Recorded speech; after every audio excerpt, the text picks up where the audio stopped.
Welcome, Highlander fans, to Bloody Kings, a Highlander podcast here on the Fandom Podcast Network. On this show, we cover everything from the Highlander universe. On this episode, we're going to be discussing Highlander The Reunion. It came out in 2008 on DVD. And but before I go on, I have to introduce my co-host here. I'm Kevin, one of your Bloody Kings hosts here, but please welcome my co-host, Lee. Lee, what is up, buddy? Not much, brother. How you feeling today? Doing good, doing good. So we are talking Highlander Reunion. Came out in 2008. And I want to ask you why we're discussing this, Lee. I know how you feel about it, but I'm going to ask you that at the end of the show. But why are we discussing this? Because you told me to? That is accurate. Okay, so this is something that's been on my radar for a while. It is a key part of Highlander fandom, and I have a DVD copy of it right here. I want to ask you, though, Lee, do you have a DVD copy of this movie? I do not. I should. I mean, I have a DVD copy of the source, and this is far better than the source. You also have a DVD copy of The Immortal with Reitzel Lamas. You have the source, but you don't have this. Why? I don't know that this was ever in stores. Everything else I bought in stores. I should have bought this, but I also originally I saw this on the old Highlander bulletin board back in the day. Somebody posted a link to it, so it was kind of it was one that's like, okay, I don't feel like I need this in the collection. No offense to any of the great actors in it, but it just wasn't necessary to me, I guess. All right, so you're not a Highlander completist just yet, but that's okay. So just so you know, for those of you that are listening to this, if you're not watching on YouTube, we have some visual aids for you. So please make sure you check out the YouTube channel, the Fandom Podcast Network YouTube channel. And of course, I'll be posting links on the Bloody Kings Fandom Podcast Facebook page. Bloody Kings there. But yeah, Lee, I thought it was time that we did discuss this because this was done soon after the source, sort of after the source, and we'll get into that a little bit more. So it has a distinctive place in Highlander fandom, and of course, we will dive into a little bit more. But first, more discussion on Highlander Reunion a little bit later. We've done a couple episodes recently, Lee. We did, first of all, as I teased earlier, we did The Immortal, the short-lived television series starring Lorenzo Lamas. We discussed the first movie, I guess, which were like, the first two episodes. And I had actually gone and watched a few other episodes as well. Thoughts on that? Well, I think it came through in the episode. I am still a big Lorenzo Lamas fan. I am not a fan of this particular show. Right. But it was a fun episode to record. Like all geeks, I do love complaining about things. So it was one of those. I know I've got a lot of nice things to say about a lot of my fandoms. And I will say it was a weird role reversal because usually I'm the one defending something that you don't like. Right. And it was weird being on the other side of that. And I'm like, I really don't like this. Why I actually defended the concept of it. Maybe not necessarily the delivery, but I like the concept of a Highlander / Buffy style feel that they were going for. But obviously, aesthetically, it looked like a Highlander clone. But we did have some fun before that as well with Duncan MacLeod's Deadliest Immortal Opponents. That was Bloody Kings 162. And speaking of immortal opponents, deadliest immortal opponents, we also discussed Antonio Callis. I wanted to say Callis, but I didn't. I said Callis. Yep. Good job. So yeah. And then of course we into last year we celebrated the Highlander 2 30th anniversary with a retrospective and a fixing, and I believe that we did fix it. So yeah. But let's get into talking about Highlander Reunion. Came out in 2008. And here's a little information about it. First of all, it was filmed at Peter Davis's house in Malibu. And the reunion is a short film featuring Joe Dawson, Amanda, and Methos, set 10 years after the close of the last episode of the Highlander TV series, Not to Be. And since it's been 10 years since we last left Mythos, Amanda, and Joe, and some things have changed while others remain the same. Love has blossomed, immortality is still a double-edged sword, and lingering feelings rise to the surface. Now, a very important event has brought the three old friends together in this unforgettable Highlander reunion. Will the game threaten to tear them apart? And if you bought the DVD, here is a picture I have, and also I'm showing it here on the video. Let me go ahead and give a little love here. There's a video right there. If you open up the video, by the way, you do get this cool booklet inside of it. And what's really neat about the booklet, and if you're watching it on YouTube, you can see what I'm holding up here, is it's got like a script, whole script, and then they have like pictures in and out through the script, which is really, really cool. Here's a neat little outtake picture here of Amanda and Methos. Mm-hmm.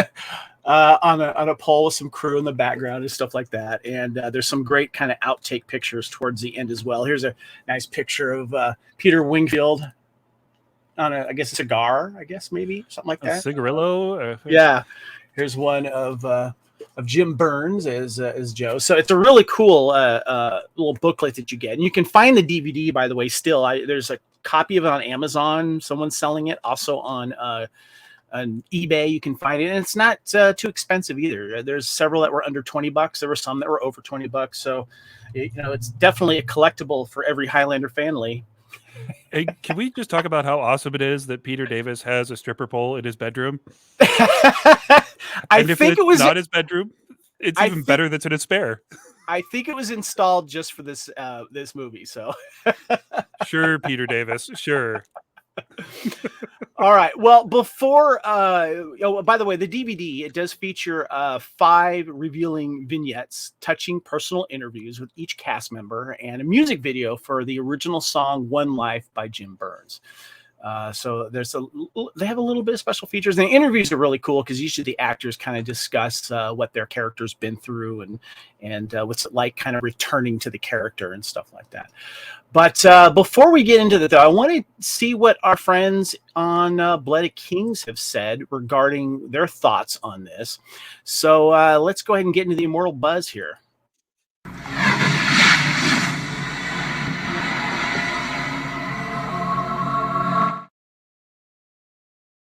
All right, so I put a post on Blood of Kings, and I said on the next episode, Lee and I will be covering this. Please share your thoughts on this short film that reunites, of course, Mythos, Peter Wingfield, Amanda, Elizabeth Grayson, and Joe, Jim Burns. Include your comments, and then I said it's a Davis Panzer production, produced and written by David Abramowitz, and produced and directed by Donald Paonessa. And of course, if you haven't seen it, you can watch it on YouTube for free, and also get it on DVD on Amazon and or eBay. Roy Murray says, I liked it. I thought it certainly had great character interaction, which was always a fun thing with these characters. You could tell it was on a thin budget, but the acting and storytelling didn't suffer too greatly considering. Colleen Best says, I liked it because it was made after the last theatrical movie. The source. The story basically implied that some of the previous movie didn't happen because Joe was alive and retired from the Watchers. I like how she doesn't say the source. She just says previous movie. Mm-hmm. And Duncan was mentioned as being in another relationship, but they had never said who the woman was. I believe actually they did, and we'll get into that. Mythos and Amanda were still surviving, and the gathering was still happening.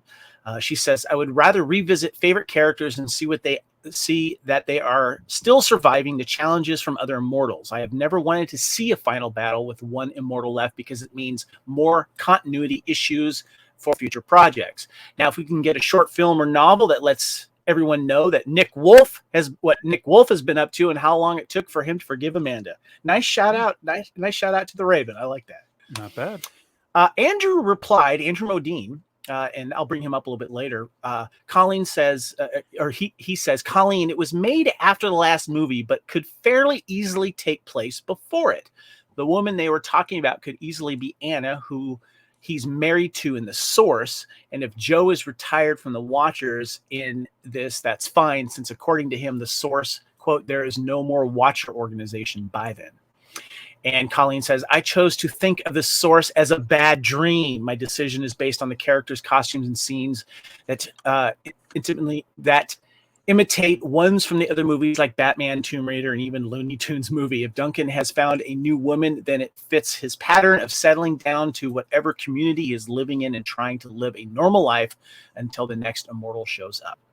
Clinton Rawls says the actors slipped back into their characters as well. It was fun to see them all again. Elizabeth Grayson and Peter Wingfield have great chemistry together, and it makes you wish they had done more scenes together throughout the series. I gotta say, Lee, I agree with Clinton on that one as well. It was nice to see these two together, and I wish we could have seen a lot more. Yeah, well, and just that one line, Duncan cast a long shadow. Yes, I mean, Richie, come on. We've got a lot of that going on in the series, so it's interesting that they called that out. But yeah, they had better chemistry than we'd seen with pretty much anyone but Duncan and Tessa. Yeah. And this was something that's been brought up a few times. Steve Murphy says, why was Adrian not there? And Colleen replied saying, no, Adrian was working on another film at the time, and that was confirmed elsewhere.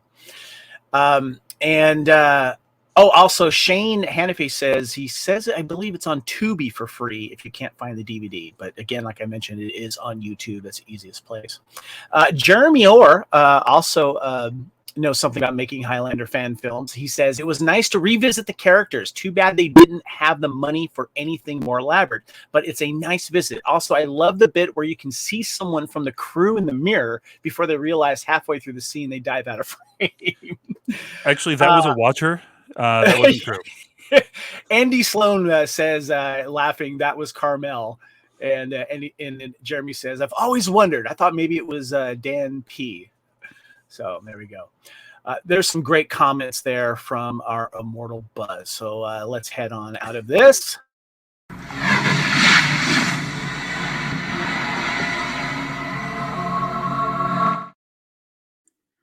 So, any thoughts on the comments from our fans there, Bloody Kingsley? Pretty good conversations that we had there. I think when they're talking about, taking place before and like, who is the girl, I mean, this could also very easily be Kate and Amanda just being like, oh, I don't know, her name was Sarah, just being, kind of catty about it because she does address her nature in this. Yes. I want to get to some reviews here. And as I mentioned, Andrew and Jeremy Orr had commented on that thread. And both those guys have made some wonderful Highlander fan films. Jeremy did The Watcher, I believe. And Andrew Modine did Highlander Dark Places and 3 other chapters, short films that are all related. And I have a copy of Highlander Dark Place, very cool movie. And I want to give him a little shout out here on the show and show the projects of the Highlander fan films that he's done here. He did Highlander Dark Places, Highlander Dark Reckoning, Highlander Dark Endings, and Highlander Dark Beginnings. And I bring him up because he also did on the HighlanderCommunity.com forum pages, he put a poll up there asking about this Highlander reunion. He says, what did you think of the reunion short that came out about 10 years ago? He posted this back in October of 2017. And it's basically an alternate sequel to the source, ? And it got mostly favorable reviews. And 37% said they loved it. 50% said it was okay. And then another 12% said it didn't do anything for me. So I'm going to put it was okay as favorable. Is that okay? That's fair, right, Lee? Yeah, I'd say it's better than I remembered it. So I'd say it's okay is probably the right place to put it. And I feel like this is a prequel to the source. The source seems like far into a Mad Maxian dystopic future. I don't feel like it was. Yeah. Okay. We will get to that because that is a topic I want to bring up with you because I got some questions regarding that. But the other place we love going for Highlander reviews is Billy Doo. We've talked about her on the show. I've messaged her personally, and she's a great lady, and she's been doing some reviews for Highlander, but some other great shows. And here's a picture of the review that she did for Highlander Reunion. And if you want to, and I want to give her a shout out. Do reviews have been on the web since 2004 and features thousands of episode reviews of the best classic and current television shows, as well as many book and movie reviews. And she did a review on Highlander Reunion, and she says, one travesty of a movie after another and an 18-minute movie webisode managed to do what none of them did. It gave me a taste of the series again. Yes, it was just a nibble, but it was a big nibble, and it was delicious. I watched the whole thing with a great smile on my face, and then I watched it again. They did several things right. The big one, they centered the story around Mythos. Finally, pardon my sarcasm, but you'd think there'd be a no-brainer. Why did it take them so long? They also brought back Joe and Amanda, the other two best Highlander supporting characters, and all three of them were very much themselves instead of some poorly written parody. And the plot was centered around what I thought was the best recurring theme in the series, i.e. how to deal with growing older and what it takes to have the endurance for immortality. Joe is, of course, quite literally older and tireder and wishing he were immortal, but Mythos and Amanda apparently felt much the same as Joe. Part of them may have been an acknowledgement of the actors that are a bit older, even though they still look pretty darn good. But we all know what immortals get tired of life too. And she goes on to discuss several things in the show, and she brings up some bits and pieces. The webisode was produced by the official Highlander people, Davis Panzer Productions, and written by Highlander alum David Abramowitz. And McLeod was mentioned a few times. He is with someone named Sarah, and it's serious. Joe is no longer his watcher. Joe retired 8 months ago and is bummed about it. And Mythos actually gave his age, 5,164 years old. Except I always had the impression that Mythos doesn't actually know how old he is. And there's this whole before recorded history thing. But not to be outdone, Amanda also gave her age at 1,187. Lee, I wanted to ask you about this review that she did, and she mentions this, and I have it in the notes later, that we actually get ages here. Mythos had made comments that he couldn't remember certain stuff. Was it nice to kind of get that, though? I mean, given where he's coming from, we know that he's in the 5,000-ish range. I don't know that we need the exact date, especially if it's contradicting what we already know. And, he's from a society that predates birthdays. Or, and where he's at doesn't exactly have the same seasons. It's not a summer, fall, winter, spring. It's, kind of a fertile crescent. It's constantly growing. I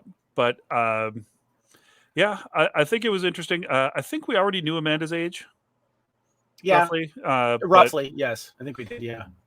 But yeah, it was kind of interesting. I think more Amanda kind of looking down the barrel of that big birthday, 11 and 88, that's, you only turn that age once, right? Right. Yeah, no, it was nice. But basically the review was wonderful from Billy, and said 2 words, more please. So, and I have a feeling that a lot of fans felt this, that had seen this and liked this. And I think it was just enough to kind of put a good taste of Highlander back in people's, mouth and brain for that, because the last thing that we got was the source. Wouldn't you say, Lee? Yeah. And I think it also was a better continuation of Amanda's character than the Raven was. Because point. I feel like Raven brought her back to season 1 Amanda instead of all the growth and change that she'd been through. And then we get a different history for her that doesn't necessarily relate to what we already know. So I think this was more true to her Highlander the series legacy. Gotcha. Well, we're going to get into what John Mosby had to say about it in his book, Fearful Symmetry. And then we're going to get into the main meat of the show and get our thoughts and such. But first, we're going to take a little break from the immortal world of Highlander and let you know what other great shows are here on the Fandom Podcast Network. Thank you for listening. We hope you're enjoying this podcast. We'd like to continue to feed your ears by inviting you to listen to these other great shows on the Fandom Podcast Network. It starts with our flagship show, Culture Clash, discussing the latest in entertainment pop culture. Bloody Kings, Immortals Take Notice, our show covering the entire Highlander universe. Couch Potato Theaters, where we celebrate our favorite movies. Time Warp, the Fandom Flashback podcast discussing a year in movies and our favorite retro movie and TV pop culture topics. Good Evening, discussing all things Alfred Hitchcock. Union Federation, our Star Trek and Orville show. Hair Metal, the 80s and early 90s rock metal podcast. Type 40, our show covering the time-traveling Doctor Who universe with host Dan Hadley. Lethal Mullet, an 80s and 90s action film podcast with host Adam P. O'Brien. Also check out the Lethal Mullet Network for more great podcasts. What a Piece of Junk, a Star Wars podcast with hosts Scott, Derek, and Nathan. Making Treks, a Star Trek podcast, a deep dive into the final frontier with host Mark Newbold and Adam P. O'Brien. And check out our newest shows, The Fandom Show, our monthly Fandom Podcast Network live YouTube exclusive show about the month's hottest topics in fandom, and the FPN True Believers MCU podcast, discussing the Marvel Cinematic Universe and the related Marvel television and streaming MCU universe, including the connections to the original Marvel comics. You can find the Fandom Podcast Network on several platforms. Please subscribe to the Fandom Podcast Network YouTube channel to receive notifications of new podcast episodes and live events.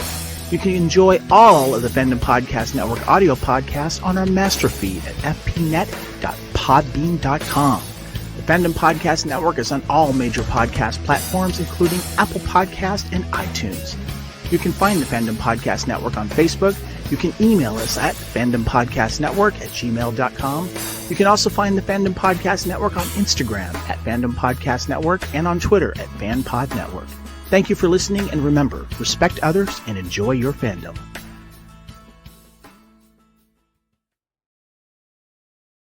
All right, welcome back to Bloody Kings, our Highlander podcast here on the Fandom Podcast Network. We are discussing Highlander Reunion, the short film. It's about 17, 19 minutes, something like that. Came out in 2008 after Highlander the Source. And we are discussing the short film. Lee, you know who John Mosby is, right? You know? Yeah, he quite a guy, great author. I've been through that book about 3 times now. Always find something new and interesting. Yeah, there he is right there. Look how handsome that guy is. If you're watching the YouTube here, that's his picture that he put out there for his authory stuff. He's got a Connor McLeod look to him right there. He does. Yeah, he does. Anyway, great guy. Like he's from lots of different places. Yes. Well, he wrote the quintessential book about all things Highlander. That is Fearful Symmetry. And I did want to read a passage from his book about Reunion. He says, if the source had left a bitter taste in the mouth of fans and stars alike, there was an opportunity to deliver something that everyone would like. Mounting another film would be too big of a project and unrealistic at the time, but an idea was mooted that would act as a smaller scale love letter to fans of the fan television series, ? And so in mid-2008, on a property just off the Pacific Coast Highway, Peter Wingfield, Jim Burns, Elizabeth Grayson, David Abramowitz, Donald Paonessa, and a limited crew came together to film a small DVD project that would step away from the sword and the emphasis on character. Would step away from the sword and put the emphasis on character, Just what had happened to the characters we knew and loved in the years since we saw them last, and thankfully discounting any idea that Joe Dawson had shuffled off his mortal coil. I was unable to get to the shoot of what would eventually be called Reunion, but my friend and colleague Carrie Glover went in my stead and spoke with the team as they filmed the short webisode over several days. The location was the interior of one of a typical 2-story houses along the beach, one that actually belonged to Highlander producer Peter Davis. Quote, in the old hands, the gang's all here, being David Abramowitz. So what are we doing here? I've written 5 new scenes. The show, Highlander the series, has been off the air for 8 or 9 years. It's now 8 or 9 years later, and our characters come back for the wedding of one of them. They meet and they learn how they feel, how their lives have been, and how they relate to each other as they had. And they are lovely scenes. Methos finds and loses love again. Joe is older and has been retired from the Watchers. He doesn't feel very good about it. McLeod is with someone else, and Amanda sees people growing up and plays her scenes. This beach house location in the piece is the home of Amanda's lover, a royal retainer who is out of town. And that's the best thing about him, that he's been out of town most of the time, and Amanda gets to live on the beach. So it's perfectly in character. And there's a turn and a change, and it doesn't work out the way people believe. The way they believe, we break their hearts once again. And the idea for the project actually sprang from a moment at the Highlander Worldwide Convention in Vancouver in October 2007. The evening cabaret with the cast and crew performing turns included an imagined meeting between Duncan and Amanda, discussing their feelings for each other. Adrian wasn't available for the reunion project, but it sparked the idea of reuniting some of the cast in some way. And it does go on in this book, but you have to get the book to read the rest of it, and make sure you check it out on Amazon. And if you do buy it on Amazon, please give a wonderful review. I know that John would appreciate that. Now, Lee, the end of that thing that I just read said that there was a scene that the actors did together, and they did actually get together and do that again at the last convention. And the ill-fated one I saw prior to that, they're at Lakeland, Florida. But fans want to see these guys back together, and they did. Yeah. And I will say, at the top of the show, I told you that, I watched this because you made me. I've changed my mind a little bit on this episode. And I think it was really interesting to see I did not feel like I was watching Peter Wingfield and Elizabeth Grayson and Jim Burns. I thought I was watching Joe and Amanda and Mythos. And they just slipped it on like old clothes. It was really something, even with Lizzie's, new hairstyle. Mm-hmm. It was them. And it hit me in the feels. I'll just say that. Yeah. And I'm going to share a couple of screenshots that I got. And I didn't want to put too many because I want people to try to find the DVD and check out the other pictures. But I'm thinking of actually scanning that little booklet inside and maybe sharing it on Blood of Kings, so people that haven't seen it or have access to some of these images, because I couldn't find them all online, which I think is a good thing. You really have to kind of do your due diligence. But I did want to share some screenshots here. This is a scene of Amanda and Joe, Elizabeth and Jim talking outside, and Elizabeth's kind of questioning her thing, what her deal is. And then we got this is from the beginning of the episode here. This is where Mythos is trying to cook dinner for Joe.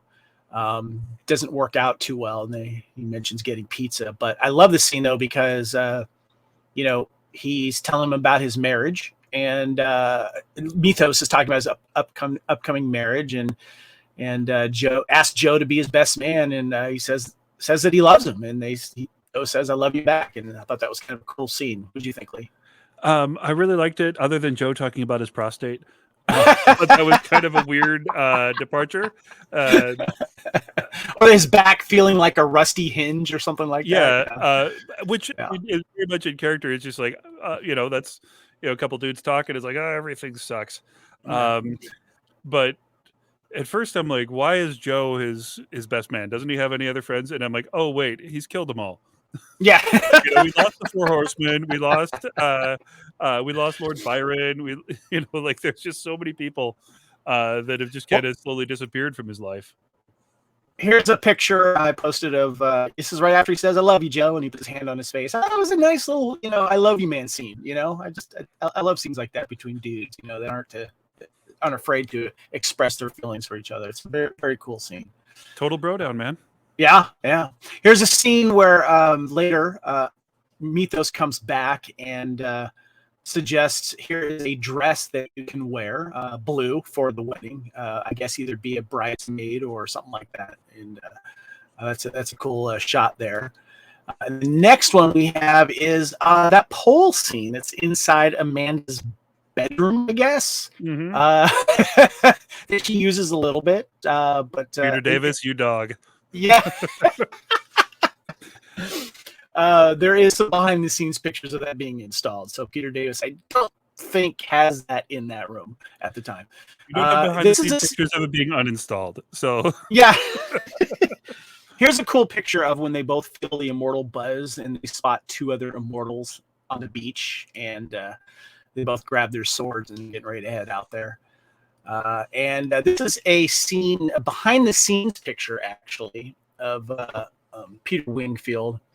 They're sitting at the house with someone's family pictures behind him, I guess. And, the count of what else? Something or other. Yeah. And then this is a great scene of with James Burns and Elizabeth Grayson outside on the deck with the beach behind them and the ocean, and you can tell they're goofing around, having fun there. I love that picture. They're both smiling. You know, she's kind of in his lap and he's cradling her. You can just tell, Lee. You can just tell that their friendship is just genuine and deep with this whole cast. Oh yeah, and you know, like I said, you know, you feel like these are their characters.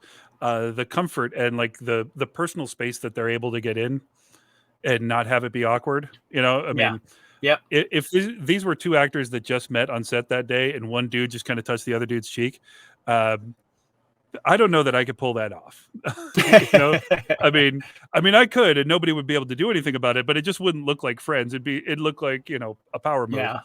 Or, you know, when Lizzie and Peter are just kind of head to head there, and you know, really getting into, you know, some kind of emotional, like the why did we never? Yeah.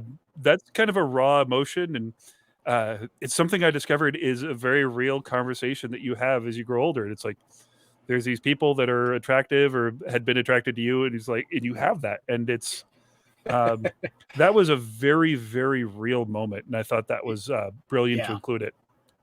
This is a nice little picture behind the scenes of them looking at the script, I would guess. And they're both giggling and laughing at probably what they have to say to each other, which is fun. I got to talk about my prostate. This picture is a behind the scenes picture. I love this here. This is Joe's Watcher tattoo needing a little bit of fresh up. So there's someone behind the scenes here working with a Sharpie, the Watcher tattoo on Jim Burns' arm. Check that out. It's pretty cool. Oh, awesome. Let me share it here. There it is. Sorry. There we go. Look at that. Once a watcher, always a watcher, I guess. Yep. Yeah. And the man who is the heart and soul of Highlander, David Abramowitz. Here he is sitting behind the scenes there, enjoying some wine, saying, "What an amazing world and cast of characters we have created." So there we go. Just love that. What a man. Great guy. Great singer, too. Yeah. Great guy. Yep. Okay, let's get into the main topic here. All right. I kind of brought these up in the acts here, and we've already discussed some of them, though. But the first act we have here is Mythos getting married to an immortal named Julia. She has a son named Joseph and wants Joe to be his best man. And, of course, we also learn that Mythos says that he will be 5,164 years old on his next birthday. Joe doesn't know where McLeod is, but there's a 28-year-old new watcher that's on him. And Mythos is getting married to Julia, who Immortal knows about his immortality. And, of course, wants Joe to be his best man. And looks like his pasta that he was making dinner for Joe didn't turn out, and so pizza. But I want to ask you about that first scene, that first act there. What stood out to you the mostly? Really just the that interaction between the two of them. You know, we had that Mythos and Joe episode in season 6, or as we call it, the good episode in season 6. That really gave some nice flavor to the story. But we also have, you know, like I said, you can't have a lot of actors do that with each other and have it be tender instead of just a joke or uncomfortable or, you know, questioning various sexual preferences, that sort of thing. Like, this is just a tender moment between two guys who know each other better than most. You know, I mean, how many secrets can you possibly know about somebody at this point? That's a good point. Yeah. It was, you know, the Joe and Mythos show, this was a continuation of it. And there's just the chemistry that Peter and James had is just one of the amazing links in this awesome Highlander television series chain. And it was nice to see it extended through this and just kind of see that, hey, Mythos may not have a lot of friends because, as you joked, he killed them all, but he's also that type of immortal that doesn't want to fight if he doesn't have to, and he'd rather evade than fight, but he will if he has to. And Joe's kind of been the constant outside of the trio here, with him. As we find out, he probably spends more time with Joe than Duncan, and probably lately spending more time with Amanda as well. Mm-hmm. But the next scene that we get is Amanda and Mythos talking, and how she's dating a new guy, as he said, what a new guy to exploit. And this is the scene with the pole, as we talked about. And Amanda says McLeod is in a relationship with that woman, Sarah. Amanda flirts a little with Mythos and asked why her and Mythos never, and Mythos says McLeod. He says, oh yeah, McLeod casts a big shadow. Your thoughts on that scene, Lee? Well, anytime that we've got Elizabeth Grayson and a pole, I think that was great. I do like, the very frank discussion of that attraction, or that possibility of attraction, was really something interesting. And the fact that they didn't lean into the normal trope of, hey, I'm getting married, or go the complete opposite direction and have some smooching, which I'm sure Peter is regretting, but just kind of talking about it openly, and admitting feelings, admitting attraction, and just letting it be. I think that was the kind of choice that honestly we never really saw on the show either. It was always kind of like, okay, fine, we're going to sleep together, but it was a pretty good scene, actually. I'd say one of Elizabeth's best. Yeah, she's that kind of playful, kind of joking but not joking way about her, kind of just charming Amanda way. And but I liked how this scene kind of sets up the next, where we're reminded of who Amanda is and who she was. And I always, when I was watching it again recently, I'm like, okay, this is David Abramowitz wrote this really, really well. He's setting up the different steps to where we get towards the end of the episode here. And I think that the relationship between Amanda and Mythos being brought up, I think, is important. Like, well, why didn't they? Why didn't they hook up? That was a question I might have had, and maybe something could have happened because they've been around for so long. So yeah, I don't know. It's interesting. So, but the next scene that we have here is with Joe and Amanda out on the balcony. After she talks about her age on her next birthday, but Amanda starts to question her future. Amanda mentioned seeing a therapist, and then Joe jumps in, interrupts, and says, "Yeah, you slept with Sigmund Freud." Joe says Amanda's problem is that she wants everything and wants it now. And Amanda kind of suggests that maybe she needs to grow up. Joe tried to lift her up as well when she was getting a little depressed and list her legendary past accomplishments. But calls she's also a big pain in the ass, and that she might find her man. What was your thoughts on that scene out there on the balcony? I do really like the kind of Joe's honest estimation of Amanda, because I mean it's honest, saying that she is something that she's not just would be disingenuous, especially from the guy that knows everything that there could be for somebody who isn't her to know about her. Pretty fascinating.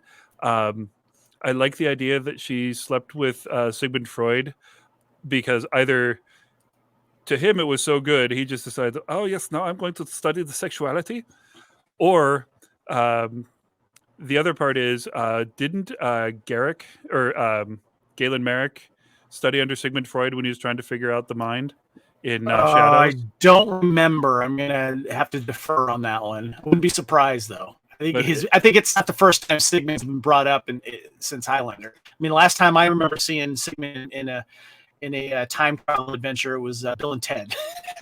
Yeah, the Fruit dude. Yes, the Fruit dude. Yes, yeah. All right, so the next act that we have here is with Amanda, Mythos, and Joe. Mythos arrives back with the blue dress that Mythos' fiance wants her to wear. And Amanda and Joe question Mythos about his fiancee, Julia. Mythos questions on what he should disclose about his past. Amanda says, hey, you might want to mention that whole Four Horsemen thing, kind of paraphrasing here, but it was TMI. But there was a nice scene where Amanda toasts to Joseph, the man who always reminded us of what we were and what we are. To you, Joe, the wisest of them all. What do you think of that scene? Well, I don't think it's ever really good advice to admit to your future wife that you were a rapist and murderer. Yeah. I mean, it's something that she should know, but Yeah. if I'm like pumping my boy up for, his upcoming nuptials, I definitely, next month I wouldn't be in the room like 12 hours before saying, Kevin, you got to tell Aaron that you raped and murdered your way across Africa and Mesopotamia about 5,000 years ago. It's not the kind of thing that makes any sense. Albeit it is part of his past. The question we don't have answered is if his fiance, Mythos' fiance that's mentioned, knows exactly how old he is. But you think that when you find that out, you're going to ask that question. So do we assume that she knows how old he is? I would imagine that had to come up. I mean, you don't just be like, "Oh, you're immortal? Cool. I don't need to know anymore."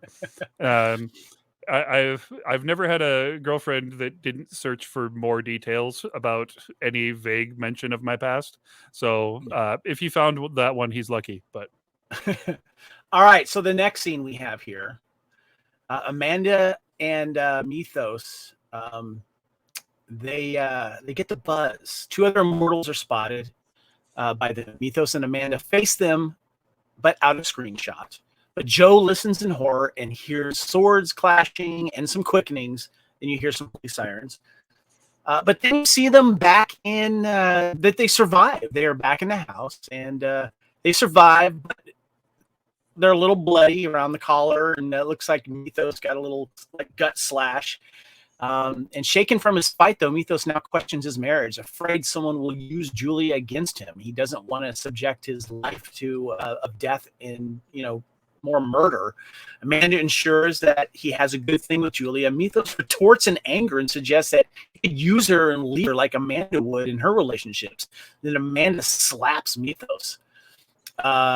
And Joe says, don't be a prick, Mythos. But Mythos does apologize to Amanda. Amanda says, yeah, I know I'm selfish. But Mythos seems to be calling off his wedding. Says to Amanda to keep the dress. And it ends with Amanda asking Joe if he wants a drink. And he says, better make it a double. Thoughts on how Mythos turned things around in his mind? It looked like he's calling it off and realizing that this is probably the best thing for him, for Julia, is not to bring her into his world. I think that it's very much in keeping with his character. Maybe not what we saw with Alexa, but what we did see with Cassandra. Because as he's walking away, he's like, who knows? In 100 years, I'll probably forget. And the last thing that he says about Cassandra is one of 1,000 regrets, McLeod. If he's adding Julia to this pile, I think that really does harken back to the character that we knew, because he is the guy that cut Kristen's head off. So he doesn't have the necessarily overly romantic view of everything. But yeah, this was... I remember when I first watched it, I'm like, oh, we don't get to see the sword fight? And then I'm like, oh, these have to be the worst cops in the world because they just had a fight on a beach and they didn't follow the bloody footprints back to the house where they're just standing in their bloody clothes. Man, I want to commit crimes in whatever municipality those cops work in. There's some things you just gotta forgive. There's just some things you gotta forgive. Yeah, I thought it was, it's not probably the scene we want to see. We want to see Mythos happy. We want to see him, finally find someone and be able to live with him and be a chance to be a father. Can you imagine having a stepdad is immortal? I mean, come on.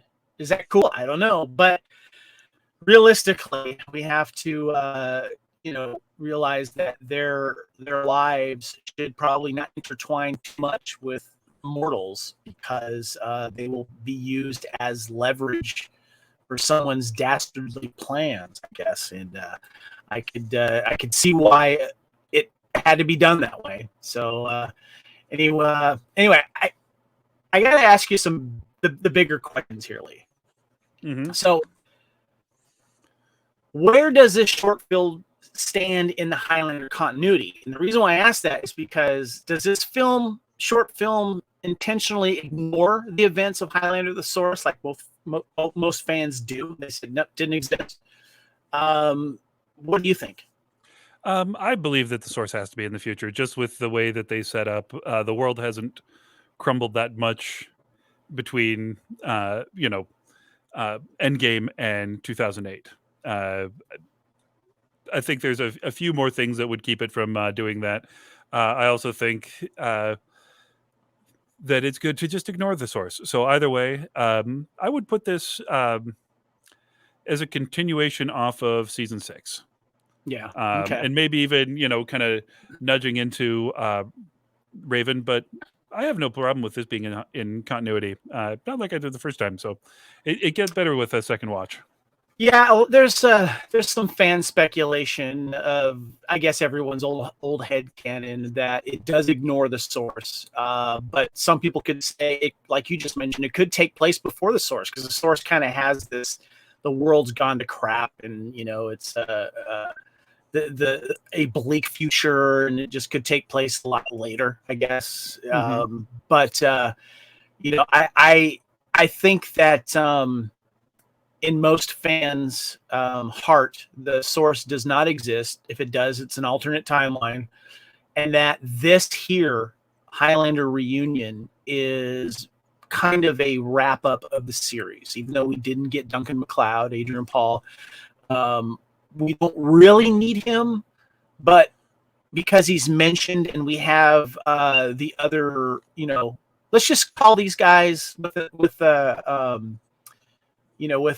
Duncan, the new, horseman, but much nicer and much more fun to be around, Yeah. And it's for me personally, it is part of my Highlander canon. It takes place after the Raven. It takes place, like 10 years after the series. And in my head, I like to see these characters, and especially with that wonderful 2-person play that both Adrian and Elizabeth did, how they're sharing letters back and forth, and she's back living, I think, in Paris, and it just feels like that could slide in anywhere around here, and them eventually meeting up again, and that 2-person play that they did for those last 2 conventions, to me feels like good headcanon as well, because these are the characters that we love and enjoy, Lee, and that the fact that Joe is not killed,